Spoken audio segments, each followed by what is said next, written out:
to another of our weekly Ask Me Anything live stream sessions where I'm answering your social media marketing questions for the next 20 minutes in real time. We had some great questions sent in this week. We are going to dive in and take a look at those, and we are going to be answering your questions live. So if you're joining me here live, go ahead and drop your questions into the chat box, into the comments right now. If you're on the replay, go ahead and drop your questions as well, because I will be saving them for next week's episode. So let's dive in. It looks like my words have moved just a little bit on me, so we're going to move that back. I did get a great question this week that says, how can you live stream on YouTube without 1,000 subscribers on Android? So here's what you need to know about live streaming on YouTube. YouTube allows you to live stream at any point from your desktop. But to go live on a mobile phone, you do have to have 1,000 subscribers. So unless you have 1,000 subscribers, you cannot go live through your mobile. This is just kind of a protection that they are giving to the platform, because they want to make sure that an account is legitimate. They are an actual person doing things that people want to see before they kind of let them roam around the world and just live stream anything. So you can go live at any point through a desktop. That means you are in a situation where you are connected to your internet, you are in good standing with the platform, you are delivering content to people, and that kind of just grounds it a little bit more. Now, going live from your phone allows you to roam around. It might not be the best connection. We don't even know what we may see on those live streams. So they make sure that people are legitimately following you and want to interact with your content before they allow you to go live through your phone out on the go. So if you want to go live, you can do it through a desktop, and I highly recommend that you use a program like BeLive or Melon. Those are fantastic for live streaming and simulcasting. You can put in backgrounds, those overlays, all the cool things. That is going to be linked down below where you can get free trials from me. These are really great platforms, tons of information and tutorials here on the YouTube page as well. So make sure you're checking that one out and go live on YouTube from your desktop. And when you get that 1,000 subscriber mark, you will be able to go live through your phone on the go as well. Eden jumped in and said, I love this. It's easy, simple, straight to the point. Thank you, Eden. As always, thank you so much for hanging out, sending your encouraging words. Danielle jumped on this week and said, which is better, live or recorded video? So when it comes to video, we know that the algorithm prefers video over any other type of post. And this is because it's based on how people are engaging. So people typically scroll past text posts. They don't really care. They don't really interact. People can easily see a photo and digest it and move on. Sometimes they'll like it, but really they're just going to keep moving on. Videos stop people for 3 seconds. You have 3 seconds to get people's attention while you are playing a video for them to decide if it's going to be a good fit for them or not. And live video gets about 5 to 10 seconds of people's attention to decide if it's going to be a good fit for them. So that means in the algorithm system, they are watching how long a person's on that part of the platform. Photos, real fast. Video, you get 3 seconds of retention before they move away. You get 10 seconds of retention on those live stream videos before they move away, which means the algorithms are preferring video. But when it comes to creating video, you should be doing some of each to really, really leverage those algorithms. I wouldn't necessarily say one is better than the other. I will say that live video tends to have a bigger retention rate in a live setting. So let's just say you are in fact watching a video. You're going to get more of that watch time, more of that retention rate as people are actually watching that video through, if it's a shorter video. Now, live videos tend to be longer. So that means if you're live in real time, you don't know when it's going to end. You don't know when it's going to be over, how much time you're going to invest. And once you're invested, you stick around for that. So you do not necessarily lose people as you are live unless they have to leave to go do something. So in a live setting, live video is going to be more beneficial to you because you get people who are there and leaving comments consistently. They're going to stay until the end. They're going to leave comments throughout the course of it. Even if you look at right now, I'm getting comments coming in, and those people are likely going to leave more comments because as I'm continuing the discussion, they're going to interact with the things I'm saying. On a normal video, people will likely leave one comment after they've watched the entire thing to kind of ask one single question or to summarize what they thought of the video. They're not going to spend a ton of time doing that. So it is very beneficial to create shorter videos and longer live videos, especially if you can get that audience while you are there, because it's going to help build it out. So there is no real tried and true answer to that. It depends on your platform. It depends on how many people are going to interact with you. And it is something that you should be doing while you are working on this. So you should be doing both of these and testing it out to see what's going to be best for your business and your people, and then leaning stronger into that. But if they both work, do both. And to raise yourself up in the algorithm standing, do both. It is very, very, very beneficial to you. Great question, Danielle. All right. My computer glitched just a little bit on me. Please let me know if you can still see me or if I'm frozen. The last time it glitched like this, I did freeze. So I know I've got some fabulous people in my comments who are going to keep me updated on whether or not y'all can see me. Michelle jumped in and said, "This is awesome. I never knew about simulcasting. We dropped a brand new tutorial on a new streaming platform called Melon. This is from Streamlabs, which is a division of Logitech, and they are launching a brand new live streaming platform that you can go live in 5 simple clicks. It's really, really easy, incredible for beginners, or if you're going live in the moment. If you are jumping on to answer questions or interacting with your fans, highly recommend checking out Melon. I've got links to both BeLive and Melon down in the comments below, so you can see which one's going to be best for your business right now. And Michelle, I'm really glad that you jumped in. Simulcasting is really great because you can then live stream to multiple platforms at once at the same time. So if you are looking to live stream to YouTube and Facebook, you can do that through BeLive. If you are looking to go to YouTube, Facebook, Twitch, Periscope, you can use Melon for that. There's a lot of really cool things in there, and I highly recommend that you are checking them out as well. Danielle's actually jumping in saying, "Melon looks great. I watched the video the other day and for sure want to check it out. It is really, really interesting, and I like how simplistic the dashboard is.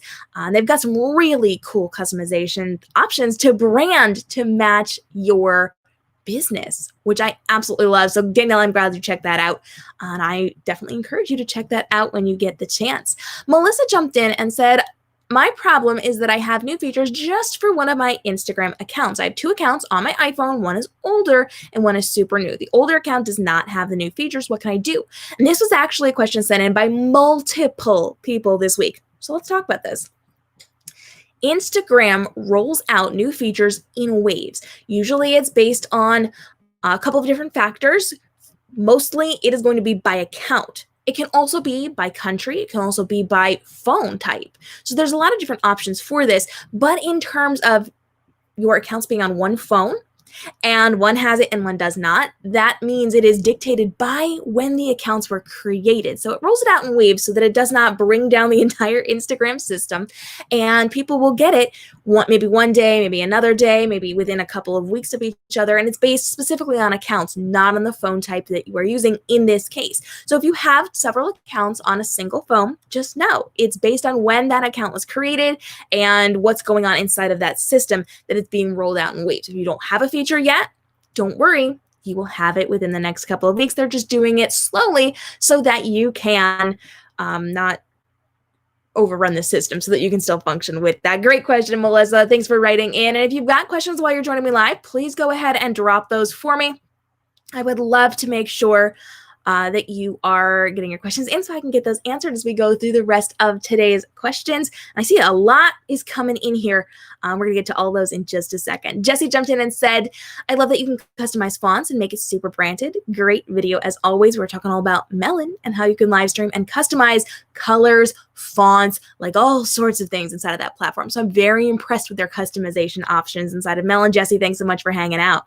Carlos jumped in with a great question that I get basically on a daily level here on my YouTube page. Carlos says, "Thank you for the awesome tip. I was wondering if you're allowed to stream live gameplay on TikTok.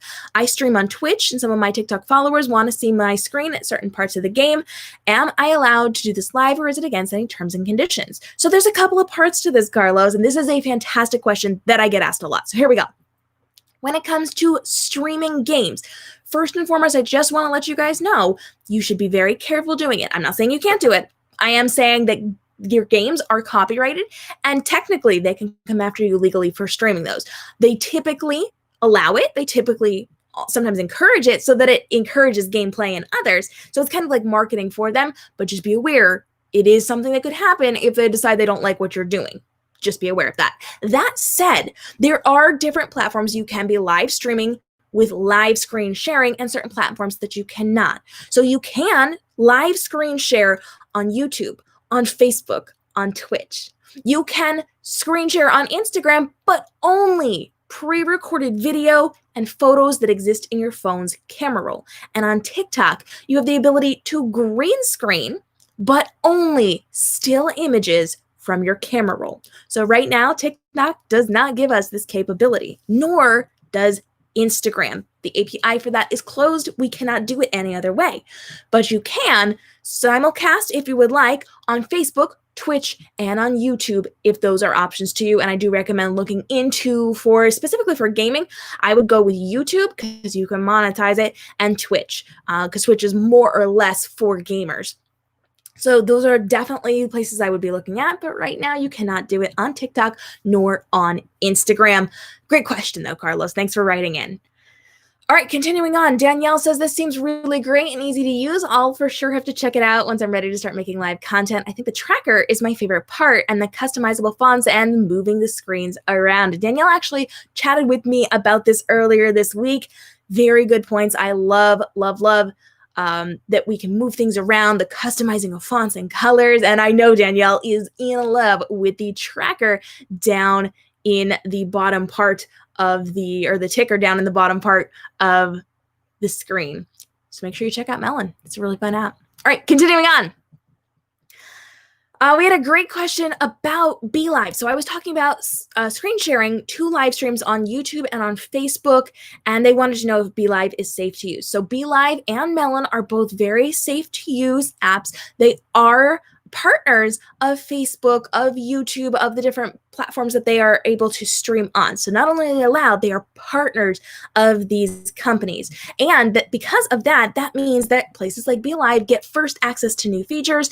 BeLive, this is a fun one. BeLive is the first platform to be able to stream 1080 pixels or 1080p while you are live streaming. That is like the highest resolution you can get while you are doing videos and live streaming on the internet. So if you want that, they've actually given me permission to do this for you. This is something that is one of their higher end features. They're giving it to my users for free right now. If you want 1080p, you can comment right now and I will let their person in charge know and they will add it to your account for free on me. You're welcome. But it's definitely safe to use. They are partners. They work with them. They get all the latest access to everything. And when things break on social media, like they did in Facebook groups not too long ago, these guys are the first ones to have access to the fixes for those. So highly recommend BeLive and Melon. Links are down below if you need them. All right.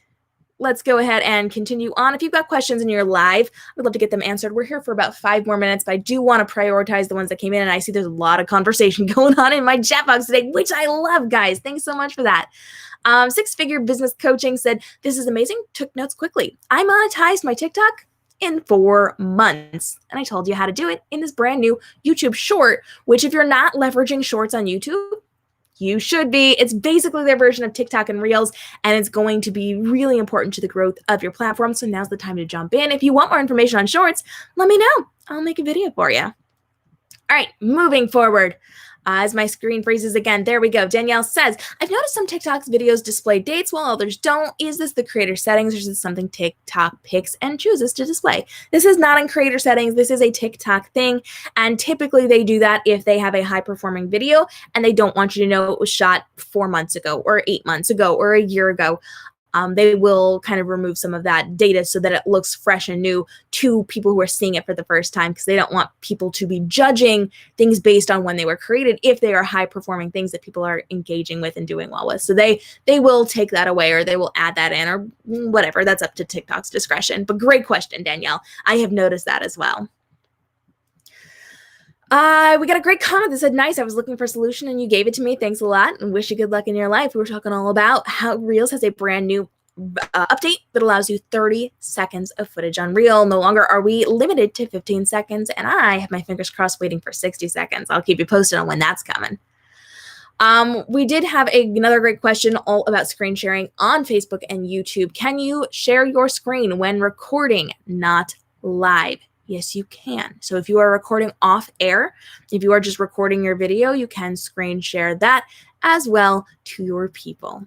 All right, moving forward, we have a lot of great questions we are covering today. Hey there, Heather says, these are such helpful tips. I might actually build up the courage to go live one of these days. Heather, you absolutely should. There are tons of resources here on the YouTube page and at livestreamactionplan.com to make sure you are ready to live stream, even if you don't like being on camera, even if you don't know how to do it. I'm breaking everything down for you. Go check that out. All right, our last question that was in early this week before we get to the comments, people wanted to know, is there a way to present your phone screen while live on TikTok? So let me answer this for you in terms of the social media platforms. You can, and there's a video on this on my channel, it's breaking everything down and explaining, but you can screen share live on Facebook and on YouTube. You cannot on Instagram. You can only share what is in your camera roll. So that's photos and pre-recorded video. And on TikTok, the only thing you can do is use the green screen effect that cuts you out and puts you in front of a static image from your camera roll. So unless it's a photo from your camera roll, right now you do not have the option to do that. Okay, let's dive in and let's get your questions answered here in the chat box because I saw, they were coming in. So let me go ahead and let me jump in. Hi guys, thanks for joining. Appreciate y'all being here. Yeah, lots of great conversation. KM, how many platforms can you simulcast to at once? This is a really great question. It depends on the platform that you're using. So if you are simulcasting, you do have to use a third party. You cannot go directly through like Facebook or YouTube. You will have to use a third party like BeLive or Melon. With BeLive right now, they allow you to live stream to Facebook and to YouTube. These are the two most important platforms. With Melon, they allow you to stream to Facebook, YouTube, Periscope, Twitch, and you actually have the ability to put in another location if you have that stream key. So like if you are streaming to like a website you've designed, or if there's like some other not as popular social media platform that allows you to stream, you can do that as well. And it really comes down to just what they allow you to do. If you use something like OBS and you have all the keys, you can do to as many as you want over there as well. I do recommend, though, that you don't do a ton of simulcasting to like many, many locations. So let me just break this down for you real quick. When you are simulcasting, you are getting something and you're also giving something up. Simulcasting allows you to reach multiple audiences in multiple places, which is great. You're going to get more eyes on your content. Fantastic. What you're giving up, though, is your numbers. So if it's really important that you have a lot of eyes to build up your YouTube account, if you also give them the option of seeing Periscope and Twitch and Facebook, you're dividing your audience, which means you're lowering your numbers on all of those platforms. So it depends on if you're trying to build up a platform or if you're trying to reach a wider audience. And you have to decide that for each and every live stream you do. So for things like this, I am going live both on YouTube and on Facebook. I'm reaching those audiences because I want to answer those questions. I am not using these Ask Me Anything live Q&A videos to build up my YouTube page. I'm not using them to build up my Facebook page. But if I'm doing something where I do want all eyes in one location, like later today, I am actually going to be doing a live book cover building creation live stream. And I do want to use that to help build up that YouTube page. I don't want them on Facebook and on YouTube. I do not want them on the other locations because I want everybody in one central location so that the numbers bump up my algorithm standing. So I have to be very, very careful and make that decision for each and every live stream that I do. So you can go live on many, many platforms. You can do that. And if you have a following there, more power to you. That's amazing. If you do not have a following there, you can use it to build it up. But I do recommend if you are trying to keep people kind of in one location, train them to show up to that one location. Especially if you're just building like a YouTube page. If you are trying to get those numbers so that you can monetize or so that you can reach your audience consistently, drive them to one specific place. But it's totally up to you and what platforms you choose to use for your businesses. So you can go through BeLive and do all the fancy things, or you can go through Melon and do like more locations and less bells and whistles. There's lots of options to suit what you need to do inside of your business. Hey guys, thanks for joining. I am super excited that you are all here. we have a question about completing watch time. Okay. So when it comes to watch time, you do need to grab people within the first 30 seconds of your business. So let's take a look at videos specifically, not live streams for this one, and then we'll get to that. So with videos, you have 3 seconds to get people's attention. You have to have a hook and you have to tell them what you're going to be teaching. If you then hook them and they stay for longer, if you waste their time in any way, shape, or form, they're going to leave. So no babbling, no fluff, no extra stuff, no saying, hey guys, no like waiting and inviting people to do things. I see a lot of people who are like introducing their content and then they immediately go into the subscribe and hit the notification bell and do this, that, and the other thing before they get to their content. If you don't deliver the meat of your content immediately, they leave. And so you have to be very aware of how you're creating your videos. There's lots of information on this over on livestreamactionplan.com and in the videos here on YouTube. But you want to make sure you're delivering the meat of that content. Now, you do have to work in your other things, like hit the subscribe bell, all those extra things, the calls to action that you want them to do. You have to work that in as you're delivering content, but you have to give them a really good chunk of content before you can say that. If you wait until the very end, people will know you're done with your content and they'll leave. They won't stick around for the calls to action. So you have to work it into what you're doing. Short and sweet is key. It is important to have longer videos on YouTube if you are planning on monetizing, but people will look at time. So you have to weigh that out. Is it important to get people to watch your videos and subscribe and come back for more videos? I would say shorter is better. Get to the point. Don't waste any time.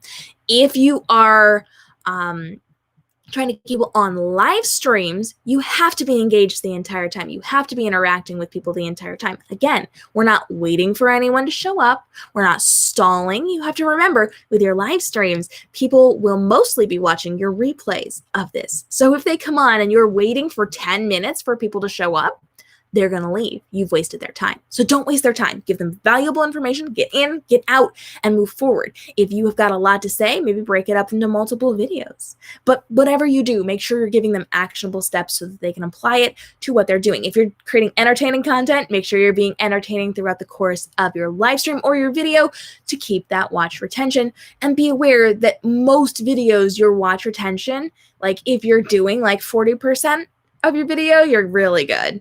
Like most people don't stick around for that. All right. People are going to be jumping on my live streams later on today as well. Well, thank you guys so much for joining me. If you do have more questions on social media marketing, go ahead and ask those down below. I will get those answered in our next episode. We're a little bit over today, but I will be joining you again next week for our weekly 20-minute Ask Me Anything live stream sessions. And of course, you can drop your questions on any of the videos throughout the course of the week. I'll be pulling as many as possible to answer for you. Thanks so much for joining me